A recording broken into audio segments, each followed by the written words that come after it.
আন্তর্জাতিক বাজারে সোনার দাম প্রায় 2.36% এবং রূপার দাম 4.52% পর্যন্ত কমেছে।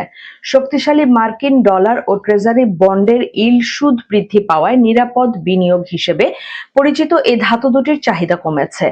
বাজার বিশ্লেষকদের মতে বেশ কয়েকটি সামষ্টিক অর্থনৈতিক ও ভূরাজনৈতিক কারণের সংমিশ্রণে এই নিম্নমুখী প্রবণতা তৈরি হয়েছে। বিশ্ববাজারে মার্কিন ডলারের মান শক্তিশালী হওয়ায় অন্যান্য মুদ্রা যেমন ইউরো, পাউন্ড বা ইয়েন অধিকারীদের কাছে সোনা ও রূপা কেনা আগের চেয়ে ব্যয়বহুল হয়ে পড়েছে।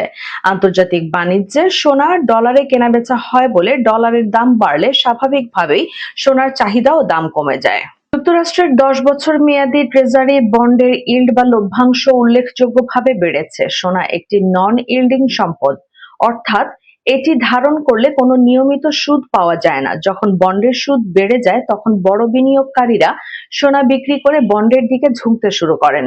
মধ্যপ্রাচ্যে উত্তেজনার প্রেক্ষাপটে মার্কিন যুক্তরাষ্ট্র আরও অতিরিক্ত সেনা মোতায়েনের খবর দিয়েছে। এর ফলে বিশ্ববাজারে জ্বালানি তেলের সরবরাহ ব্যাহত হওয়ার এবং মূল্যস্ফীতি বাড়ার নতুন সম্ভাবনা তৈরি হয়েছে। এই মূল্যস্ফীতি নিয়ন্ত্রণে কেন্দ্রীয় ব্যাংকগুলো ফেডারেল রিজার্ভ সুদের হার দীর্ঘ সময় উচ্চ রাখতে পারে এমন আশঙ্কায় বিনিয়োগকারীরা সোনা ছেড়ে দিচ্ছেন।